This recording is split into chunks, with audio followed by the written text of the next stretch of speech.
श्री शिवाय नमस्तुभयम। दोस्तों, जैसा कि आप सभी लोग जानते हैं कि 11 जनवरी 2026 यानी रविवार को पड़ रही है माघ महीने की कृष्ण पक्ष अष्टमी तिथि, जो बहुत ही खास है। और दोस्तों, ये वो तिथि है जो कि माघ महीने में रविवार को पड़ रही है। दोस्तों, इसी दिन किया जाने वाला पंडित जी द्वारा बताया गया एक लाल फूल और एक सफेद फूल वाले उपाय आप लोगों को जरूर करना चाहिए, क्योंकि दोस्तों ये एक ऐसा उपाय है जो कि हर दिन नहीं किया जाता। माघ महीने में जो रविवार की अष्टमी तिथि आती है उसी दिन किया जाता है। अगर आप लोगों ने इस उपाय को नहीं किया है या किसी कारणवश नहीं कर पाए हो तो इस माघ रविवार अष्टमी तिथि के दिन इस उपाय से मत चूकना। दोस्तों देखिए, यह दिन इतना खास होता है, इतना महत्वपूर्ण होता है। देखा गया है कभी कभी बड़े बड़े पूजा पाठ अनुष्ठान से जो मनोकामना पूर्ण नहीं होती है, वह माघ रविवार के दिन एक छोटे से करने से ही आपकी मनोकामना पूर्ण हो जाती है। और बहुत सारे लोगों ने इस उपाय को किया भी है और उनको इस उपाय को करने का फल भी जरूर मिला है। अगर आप लोग भी इस उपाय को इस रविवार के दिन करना चाहते हैं तो आप इस उपाय को पहले अच्छे से समझ लेना, सुन लेना, उसके बाद करना। आपको इस उपाय का फल जरूर मिलेगा, आपकी सभी मनोकामनाएं पूरी हो जाएंगी। दोस्तों, हम आपको यहाँ पर बता दें कि ये जो एक लाल फूल और एक सफेद फूल वाले उपाय है, ये उपाय पंडित जी ने अपनी अभी की सीहोर की कथा में ही बताया है। उपाय को करने से आपके घर में चाहे किसी भी प्रकार की दुहक और समस्या क्यों ना चल रही हो, आपको उसका कारण भी नहीं पता है कि भाई ये समस्या किस कारण से चल रही है। उसका कुछ भी कारण हो सकता है, जैसे पितृदोष हो सकता है, काल सर्प दोष हो सकता है, या किसी भी तरह का मंगल दोष भी हो सकता है, और भी बहुत तरह के दोष होते हैं, कुछ भी हो सकता है। पर आपको इस उपाय को करने के लिए अपने दोष को पता लगाने की भी जरूरत है। आपके घर में किस कारण से इतनी दुख और परेशानी आ रही है वो भी आपको पता लगाने की जरूरत नहीं है। बस रविवार को अष्टमी तिथि के दिन इस उपाय को कर लेना है, क्योंकि इसी एकमात्र उपाय को करने से आपके पूरे घर परिवार में सुख और शांति हो जाएगी। आपके घर में अच्छे अच्छे काम होने लगेंगे, आपकी जो भी मनोकामना होगी वो भी धीरे धीरे करके पूर्ण होना शुरू हो जाएगी। अब हम समझते हैं इस एक लाल फूल और एक सफेद फूल वाले उपाय को आपको करना कैसे है, किसको करना है, किस करना है और कैसे करना है। देखो, उपाय बिल्कुल आसान है, बस समझने वाली बात है। ध्यान से समझिए, उसके बाद ही आप लोग जो है इस उपाय को जरूर कीजिएगा। सबसे पहली चीज हम लोग ये समझते हैं कि इस एक लाल फूल और एक सफेद फूल वाले उपाय को इस आने वाली रविवार अष्टमी तिथि के दिन किसको करना है। तो देखिए, इस उपाय को घर के सभी सदस्यों को करने की बिल्कुल भी जरूरत नहीं है। घर में से कोई एक मुख्य बड़ा सदस्य इस उपाय को करेगा तो उस घर परिवार के सभी सदस्यों को इस उपाय को करने का फल मिल जाएगा। पर वो बड़ा सदस्य कौन होगा, कौन व्यक्ति इस उपाय को करेगा, तो यहां पर देखिए हम आपको बता दें, घर की जो बड़ी माताएं बहनें होंगी, घर की बड़ी माताओं बहनों में से कोई भी एक माता बहन इस वाले उपाय को कर सकती है। अपने पूरे घर परिवार के लिए घर में सभी सदस्यों को इस उपाय को करने की जरूरत नहीं है। मात्र घर की जो माताएं बहनें हैं उनमें से कोई भी एक माता बहन इस वाले उपाय को करेगी तो उसके घर परिवार के पूरे सदस्यों को इस उपाय का फल मिलेगा। अगर किसी कारणवश माताएं बहनें घर में उपस्थित ना हो या वो इस उपाय को ना कर रही हो, कुछ दिक्कत हो, तो भाई उस जगह पर फिर घर का कोई बड़ा व्यक्ति भी इस उपाय को कर सकता है। माताओं बहनों के कहने का मतलब यह था कि माताएं बहनें घर की लक्ष्मी होती है। जब घर की लक्ष्मी कोई उपाय करती है तो निश्चित ही भगवान शिव जी जल्दी प्रसन्न होते हैं और उपाय का फल में बहुत जल्दी और बहुत बड़ा करके भी यहां पर देते हैं। तो आप लोग ये बात समझ गए होंगे। अब हम ये बात समझते हैं कि इस वाले उपाय को हमें करना किस समय है। एक लाल फूल और एक सफेद फूल वाले उपाय को हमें अष्टमी तिथि के दिन करना किस समय है। तो देखिए, इस उपाय को करने का जो समय है, सुबह का समय भी है और शाम का समय भी है। अब देखिए, यहां पर हम मुख्य रूप से सुबह का समय नहीं बोलेंगे, क्योंकि देखिए ये जो अष्टमी तिथि है, और आप सभी लोग जानते हैं रविवार अष्टमी तिथि के दिन का प्रदोष काल का मतलब शाम का जो समय होता है ना, इस दिन भगवान शिव जी का सबसे प्रिय दिन होता है। तो आप लोग इसे एक लाल फूल एक सफेद फूल वाले उपाय को सुबह के समय भी कर सकते हो और शाम के समय प्रदोष काल में भी कर सकते हो। सुबह के समय अगर कर रहे हो तो 10 या फिर 11 बजे तक भी अगर उपाय करोगे तो भी आपको उपाय का फल मिलेगा। वही अगर शाम के समय कर रहे हो तो इस दिन जरूर शाम के समय का ध्यान रखना। कि शाम के 6 बजे से लेकर 7 बजे के बीच में अगर आप इस उपाय को कर सकते हो तो बिल्कुल कर लेना, पूरी कोशिश करना। पर अगर किसी कारणवश इस समय के बीच में ना कर पाओ तो रात 8 बजे तक भी अगर आप उपाय को करोगे तो आपको उपाय का फल जरूर मिलेगा। ये बात आपको समझ आ गई कि आप इस उपाय को सुबह और शाम दोनों समय कर सकते हो। मतलब करना दोनों समय, आपको एक ही समय है, घर में से किसी एक ही बड़े व्यक्ति को करना है, एक ही बार इस उपाय को करना है, दोनों समय नहीं करना है। आपको जो समय अच्छा लगे आप उस समय पर इस वाले उपाय को कर सकते हैं। तो चलिए जानते हैं इन विशेष उपायों के बारे में। लेकिन उससे पहले जो भी मेरे भाई मेरी प्यारी बहनें आज चैनल पर पहली बार आए हैं या मेरी आवाज आज पहली बार सुन रहे हैं, अगर आप भी महादेव के सच्चे भक्त हैं तो वीडियो को लाइक और चैनल को सब्सक्राइब जरूर कर लें और कमेंट बॉक्स में लिखें हर हर महादेव। देखो, अब सबसे पहली बात आती है कि इस उपाय को हमें करना किस लिए है। जैसा कि हमने अभी आपसे बोला कि इस उपाय को करने के बाद आपके जीवन में बहुत सारी खुशियां आएंगी, आपकी मनोकामनाएं पूर्ण होंगी, आपकी धन की समस्या दूर होगी, आपकी पैसों की समस्या दूर होगी। अब देखिए, अगर आप लोग सोच रहे हो कि भाई हमें अपना घर बनाना है पर घर बनाने के लिए पैसा नहीं है, हमें गाड़ी लेना है पर गाड़ी लेने के लिए पैसा नहीं है, हमें जमीन लेना है पर जमीन के लिए पैसों की कमी पड़ रही है, अगर ऐसी ही दिक्कत परेशानी या किसी भी तरह की धन से जुड़ी हुई समस्या या पैसों से जुड़ी हुई समस्या अगर आपके जीवन में चल रही है तो ये उपाय निश्चित ही आपके जीवन में बहुत सारे फल लाकर दे सकता है। इसीलिए अगर आपके घर में बहुत ज्यादा दिक्कत समस्या परेशानी चल रही है, धन से जुड़ी हुई पैसों से जुड़ी हुई धन की बहुत ज्यादा कमी आ रही है, पैसों की आवक नहीं हो रही है, तो भाई आप लोगों को इस वाले उपाय को जरूर करना चाहिए। घर में से किसी एक भी बापे व्यक्ति को। अब इस उपाय में करना क्या है वो सबसे पहले हम लोग जान लेते हैं। उपाय की सामग्री हम लोग सबसे पहले जानते हैं कि इस उपाय में किस किस चीज की आवश्यकता पड़ेगी। तो देखिए, उपाय का नाम तो एक लाल फूल और एक सफेद फूल वाला उपाय है, पर इस उपाय में कुल मिलाकर 4 सामग्री हमें लगने वाली, जो कि पंडित जी ने खुद सीहोर वाली कथा में बताया है। और जो हम आपको उपाय बताते हैं वो पंडित जी द्वारा बताए गए होते हैं, अलग से हम कुछ भी नहीं बताते। तो यहां पर हम लोग समझते हैं कि इस उपाय की सामग्री क्या है। तो देखो, उपाय की जो सामग्री है वो 4 सामग्री है, जिसमें से सबसे पहली सामग्री है एक बेलपत्र। देखो, बेलपत्र क्या होती है? बेलपत्र जो शिव की शिवलिंग पर चढ़ती है। दूसरी चीज है एक शमी पत्र, शमीप्र शिवलिंग पर ही चढ़ता है।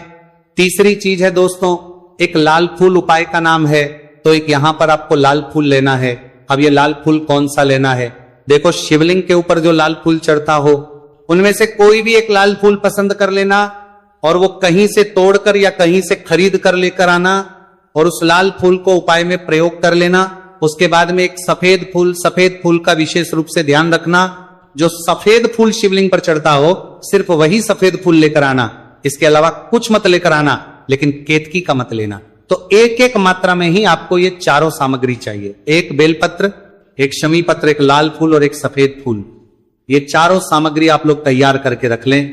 प्रदोष काल में या सुबह के समय जब भी आप इस उपाय को कर रहे हैं, जैसे ही आपके उपाय की सामग्री तैयार हो जाती है तो क्या हम सीधा उपाय को करने के लिए इन चारों सामग्री को उपाय करने के लिए जा सकते हैं? नहीं। तो यहां पर आपको इस बात का ध्यान रखना है कि हम भगवान शिव जी को प्रसन्न करने के लिए तो जा रहे हैं, हम अपनी मनोकामना को पूर्ण करवाने के लिए तो जा रहे हैं पर हमें यह दर्शाना बिल्कुल भी नहीं है कि हम सिर्फ अपने फायदे के लिए भगवान शिव जी के मंदिर में आए हैं। इसीलिए हम इस उपाय को करने के साथ साथ में भगवान शिव जी की पूजन अर्चना के लिए कुछ सामग्री भी जरूर लेकर जाएंगे। जैसे कि सुबह समय अगर आप उपाय को कर रहे हो, इसे एक लाल फूल और एक सफेद फूल वाले उपाय को, तो भाई सुबह के समय आपको एक लोटा जल लेकर जाना है। जो लोग प्रतिदिन शिव जी के मंदिर जाते हैं, पूजन अर्चना करते हैं, जल चढ़ाते हैं, फूल बेल पत्र सब कुछ चढ़ाते हैं, भाई वो अपनी पूजन अर्चना वैसी की वैसी ही करना। बाकी जो सिर्फ उपाय को करने के लिए जा रहा है, जो कुछ भी लेकर नहीं जा रहा है, उसे कम से कम एक लोटा जल अपने घर से भरकर लेकर जाना अगर आप उपाय को कर रहे हो, है ना।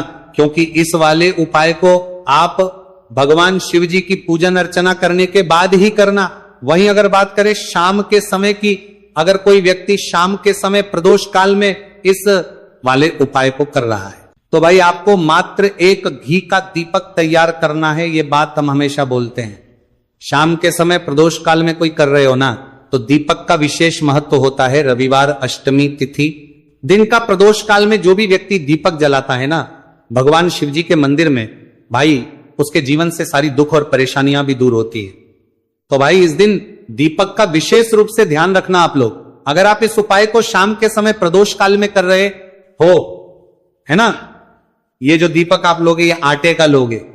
जो आटा आप गूंद दोगे उसके अंदर कुछ भी मत डालना, मात्र साधा आटा लगाकर उसे तैयार कर लेना और एक मीडियम साइज का दीपक तैयार कर लेना। दीपक ना ज्यादा छोटा हो ना ज्यादा बड़ा हो, है ना। उसके बाद में दीपक आपका तैयार हो जाए तो इसके अंदर जो बत्ती रखोगे वो गोल बत्ती रखोगे। देखो गोल बत्ती भी दो तरह की होगी, एक बाजार की और एक घर वाली। तो कोशिश करना अपने घर में जो रुई रखी हुई है उस रुई से आप लोग एक गोल बत्ती अपने ही हाथों से बनाओ। उपाय का फल अच्छा मिलता है। भगवान शिव जी जल्दी प्रसन्न होते हैं। जब हम किसी भी उपाय को अपने हाथों से परिश्रम करके तैयार करते हैं तो आपको उस दीपक के अंदर एक गोल बत्ती रख देनी है। इसके अंदर जो चीज आप लोग डालोगे वो डालोगे शुद्ध देसी गाय का घी। इस बात का विशेष रूप से ध्यान रखना, शुद्ध देसी गाय का घी ही डालना है, तेल वगैरह नहीं। आज के दिन तो मत डालना, रविवार अष्टमी तिथि के दिन, क्योंकि भगवान शिव जी का सबसे प्रिय दिन और प्रिय समय पर हम लोग इस वाले उपाय को कर रहे हैं। तो थोड़ा सा शुद्ध गाय का घी इतना डालना कि वो दीपक कुछ समय तक चल सके।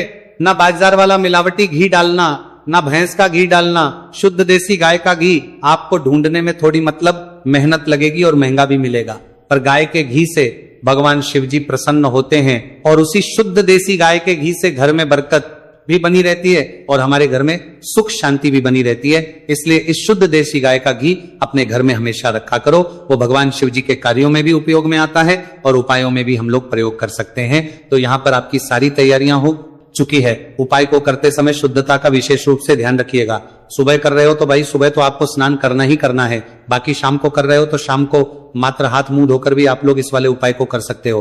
कोई दिक्कत वाली बात नहीं है भाई। उपाय की पूरी सामग्री तैयार कर और पूजन सामग्री लेकर आपको भगवान शिव जी के मंदिर पहुंचना है, जो आपके घर के पास में हो, जहां पर शिवलिंग विराजित हो, शिवालय हो, वहां पर आप लोगों को पहुंचना है। और जैसे ही आप भगवान शिव जी के मंदिर में पहुंचते हो वहां पर सबके साथ जाकर ही उपाय शुरू नहीं करना है। पहले आपको भगवान शिव जी की पूजन अर्चना करना है। पूजन अर्चना कैसे करोगे? सुबह के समय गए हो तो एक लोटा जल वगैरह जो भी पूजन सामग्री लेकर गए हो उससे पहले पूजन सामग्री आप लोग मतलब पूजन भगवान शिव जी की कर लो। जो व्यक्ति सिर्फ एक लोटा जल लेकर गए हैं वो शिव जी के शिवलिंग पर मात्र एक लोटा जल एक धारा से धीरे धीरे करके चढ़ा लो। अपनी पूजन अर्चना आप लोग जो है पूरी कर लो पहले।